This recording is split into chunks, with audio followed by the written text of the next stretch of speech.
Hello, everyone. On a winter afternoon in the Netherlands, an old car quietly drove along a peaceful rural road. Inside the car were four young men, close friends who had known each other for many years. They had just wrapped up a weekend gathering, enjoying moments of relaxation. But that comfort was like the fleeting winter sunshine, vanishing in an instant. Just a few days later, a horrific murder shattered the tranquility of the small town. The crime scene was the forest where they had gathered before. The four young men who had just enjoyed their friendship were suddenly listed as suspects by the police. This case was like a large rock thrown into a calm lake, creating ripples that spread far and wide. In the end, it became one of the most prominent cases in Dutch judicial history. Were those four young men involved in the case? The story begins in early 1994. The case occurs January 9th, 1994. January 9th, 1994 was a Sunday. The warm atmosphere lingering from Christmas hadn't fully dissipated. The town of Putten and Gelderland Province, central Netherlands, was still immersed in peace and harmony. This town relied on traditional agriculture. Time seemed to slow down, with life leisurely and quiet.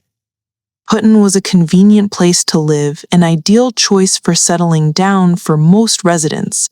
However, some people preferred the tranquility of the outskirts.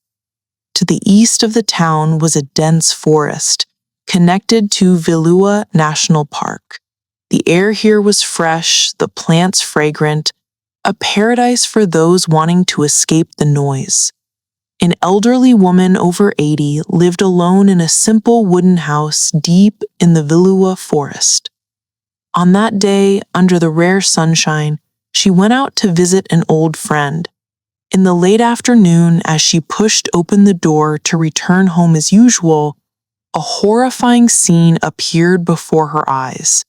In the living room, her granddaughter Christel lay motionless on the cold floor, with a coat casually draped over her body. The scene was chaotic. The victim seemed to have stopped breathing. The elderly woman panicked, trembling as she called the police. The Putten police quickly arrived at the scene. The initial forensic report showed the victim had fatal head injuries, biological material traces on her thigh, and suspicious skin fragments under her nails. The victim had likely resisted fiercely before dying from asphyxiation. The estimated time of death was between 4 p.m. and 5:30 p.m. The victim, Christel Ambrosius. The victim was Christel Ambrosius, 23 years old, a flight attendant for United Airlines. She was born in Harderwijk, north of Putten. Her father, Johan Ambrosius, was a ship captain. When Christel was 5, the family moved to Putten to settle. Later, her parents divorced, and she lived with her mother and brother in the town center. Her grandmother lived alone in the wooden house on the eastern outskirts, but the family maintained close contact and strong bonds. At 16, Christel dated and lived with a young man, but the relationship ended. She attended the prestigious Utrecht University, majoring in anthropology, one of the top schools in the Netherlands. However, after a while, she realized it wasn't her true passion and dropped out. During her university time, Christel became interested in becoming a flight attendant and wanted to pursue it. At 21, she passed the United Airlines interview and became a flight attendant, working in London. She shared an apartment there, but always made time during breaks to return to Putten to visit her family. Christel and her grandmother were very close. Every time she came back, she visited the wooden house, chatted, and took walks. But that beautiful bond suddenly ended in this cold winter. After the case, the grandmother was deeply traumatized and had to move to a nearby apartment, unable to face the place full of painful memories. The crime scene and initial analysis.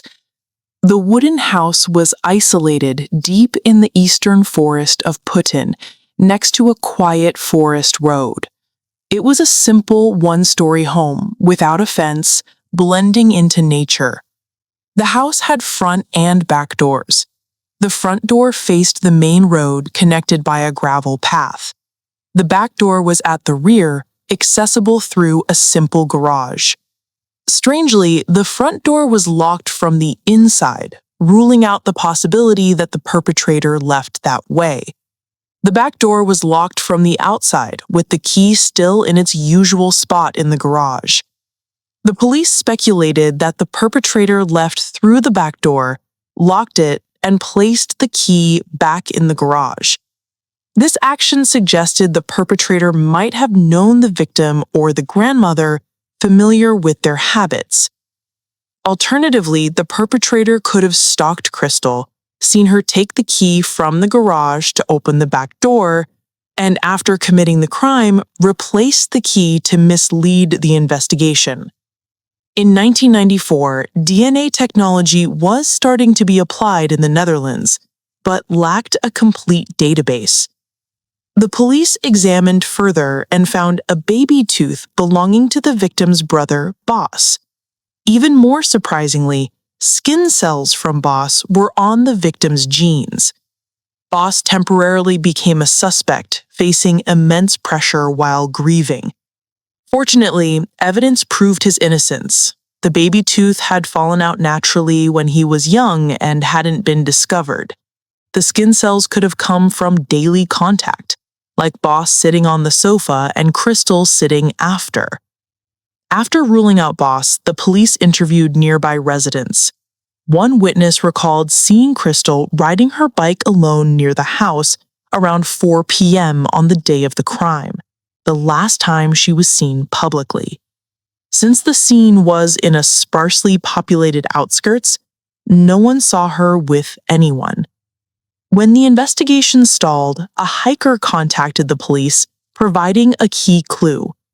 Recently, on weekends, they often saw 4 men driving an old Mercedes in the eastern forest, laughing and standing out. Initial suspects, the 4 friends. The 4 were Putten residents, close friends who often hung out together. They were Wilco Wiets, Herman Dubois, Willem Bettink, and Gerrit Schuchard. Dubois was Wiets' brother-in-law, and they were like brothers. Further investigation confirmed the hikers' words from multiple residents. More importantly, witnesses saw 4 suspicious men in the forest near the house. Around the time of the crime, they became suspects.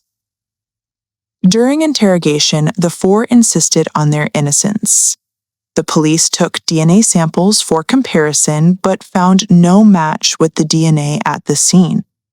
Still, the police remained suspicious, theorizing that the victim might have had intimate relations with someone else before the crime, and the perpetrator left no DNA, a hypothesis considered forced. The police interrogated harshly. Bettink and Schuchard eventually confessed that they were innocent, but Wiets and Dubois were the perpetrators.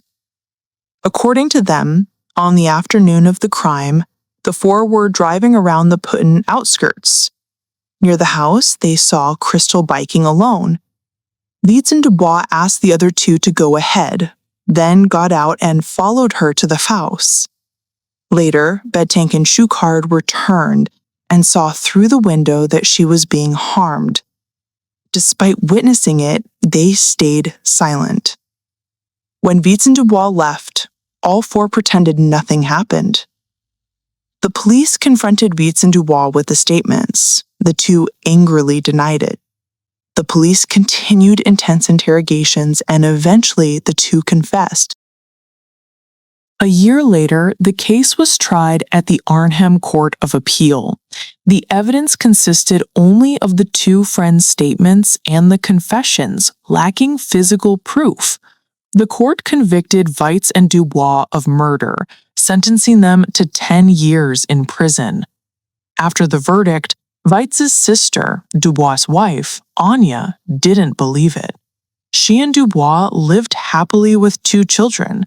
She knew her brother and husband were kind and couldn't commit such a brutal crime. The public doubted the police's explanation for the unmatched DNA, finding it unconvincing. 2 key figures were skeptical. Peter R. de Vries, a crime investigative journalist who hosted a famous crime show in the Netherlands, and Maurice de Hound, former Rotterdam police chief, the first Dutch person trained by the FBI. Though the case was outside his jurisdiction, he took personal interest. They both believed Weitz and Dubois were innocent and pushed for a retrial. De Vries produced multiple episodes, collaborated with lawyers, and invited de Hound to analyze doubts. The show drew societal attention back to the case. De Hound wrote letters criticizing the police to the Ministry of Justice and published a book pointing out tunnel vision. The police locked on to targets early, ignoring other possibilities. Thanks to their efforts, doubt spread widely, and many believed the 2 were wronged. In 2001, after 7 years, lawyers appealed to the Supreme Court. The court found issues with the Weitz-Arnhem verdict and ordered a retrial. In 2002, Weitz and Dubois had served 7 years with good behavior, completing 2/3 of their sentence, and were paroled. In April, the retrial was at Arnhem. Based on the unmatched DNA, the court declared them innocent and released them on the spot. Each received €900,000 in national compensation. At the court, the 2 were tense. Upon hearing innocent, they looked at each other with complex emotions. Dubois smiled and hugged his wife. Anya's family endured 7 years of stigma, harassing calls, but she never gave up, believing in her husband's kindness. Now justice had come, they sought happiness again. Discovering the real perpetrator, Ronald Pieper. The case wasn't over. In 2006, after 12 years, the police reopened the investigation. DNA technology had advanced, and the Netherlands had a complete database. In 2004, a new law required criminals to provide DNA. In 2008, the Netherlands Forensic Institute reported that DNA matching the scene belonged to Ronald Pieper, who was 19 at the time of the crime and lived in Delft. In 2005, he assaulted his girlfriend, and his DNA was recorded in 2007, matching in 2008. The DNA fully matched the traces on the victim. Pieper grew up in Putten, his home 100 meters from the scene. After the crime, police canvassed neighbors for DNA, but Pieper, at home, refused. At the time, police focused on Weitz and Dubois, so they overlooked it. Pieper had a history of bad behavior, fighting, few friends, troubling his parents. They sent him to a Putten boarding school, but it didn't help. From age 10, he stole to gamble, finding it thrilling. After leaving Putten, he returned at 16 and did odd jobs. The year after the crime, he moved to Delft. When he assaulted his girlfriend, it was recorded, and police took DNA, revealing the connection. A month later, Pieper was arrested for killing Christel. He denied it, claiming they were secret lovers. According to him, they were 4 years apart, knew each other from elementary school, but rarely interacted. At 17, they met again, fell in love, and dated secretly because parents opposed. They met at the De Orca fast food place in Putten, then went to his house or parks, forests. Only one friend knew. The night before the crime, they met intimately. After the crime, he grieved and left Putten. But he didn't know the victim's home or her family. Police asked around. Family, friends, neighbors. the Orca staff, no one confirmed they dated or saw them together. Christel's diaries and exchanges with friends mentioned ex-boyfriends, but not Pieper. His friends didn't know either. His parents provided no alibi, saying he often wandered. The statement was unconvincing, increasing suspicion. The next year, trial at Zutphen Court. Pieper was charged with murder. His lawyer argued innocence. The lawyer doubted the DNA because the original sample was lost and the victim's underwear and shoes were missing. The prosecution countered. DNA matched traces on the thigh, nails, and jeans. Skin under nails showed resistance. After 4 months, the court convicted him, sentencing 15 years. The appeal increased to 18 years. Supreme Court reduced to 15 years and 6 months. On motive, experts guessed Pieper had a personality disorder, impulsive behavior. Opinions varied. Some saw him as gentle, others cold and aggressive. He collected women's photos, marking them. Family relations were poor. He claimed abuse by his father, hating him. Parents were ashamed. His father visited prison once. Mother angrily wanted to hit him. After the perpetrator was caught, De Vries invited Wiets, Dubois, and Pieper's father on the show. Pieper's father sincerely apologized. The two wronged men forgave, saying the past was over, cherishing the future.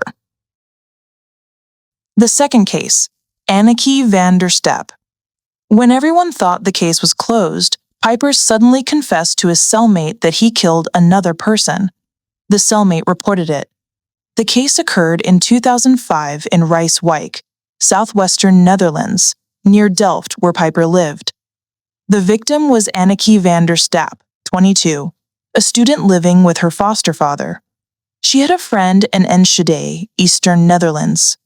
One summer evening, Anneke prepared to go to her friends, carrying a bag, phone, laptop, and left home. She took the train from The Hague Central Station to Enschede.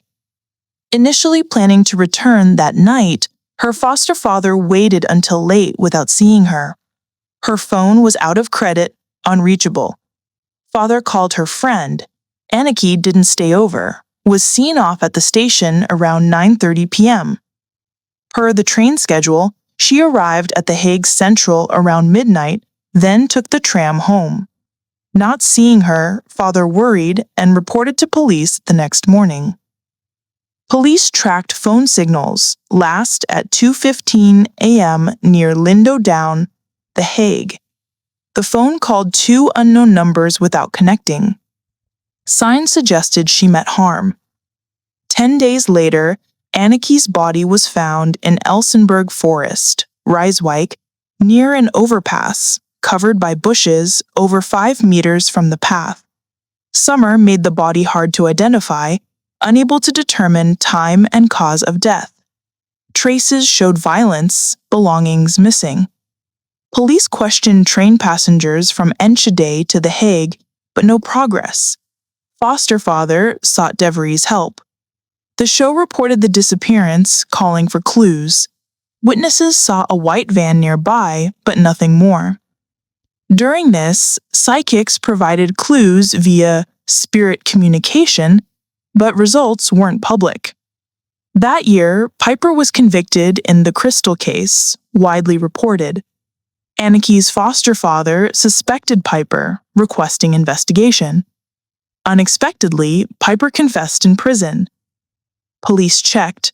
Pieper lived in Delft near Rijswijk, worked as a truck driver for a film company in The Hague, had a white van sold after the crime. He often fished in Rijswijk, fishing spot near the body discovery. Cameras near the phone signal station showed at 2:30 a.m. on the crime day, Pieper driving the white van to a gas station. Payment records confirmed using Anneke's bank card to buy sandwiches and ice cream. Deeper investigation. Anneke's laptop had comics she loved, but Pieper wasn't into them. His hard drive matched. Ex-girlfriend turned in a USB found in his kitchen, containing Anniky's photos and documents. In 2012, trial at the Hague court. Piper was charged with murder but denied, claiming he stole Anniky's items. The person on camera resembled him but wasn't. Police requested life imprisonment. The trial court acquitted of murder due to lack of direct evidence. Prosecution appealed. After 2 years, the appeal court ruled no evidence of premeditated murder, but guilty of manslaughter, sentencing 4 years and 6 months. Society was divided. One side said the sentence was light and unjust to the victim. The other said Piper was innocent, prison confession possibly fake.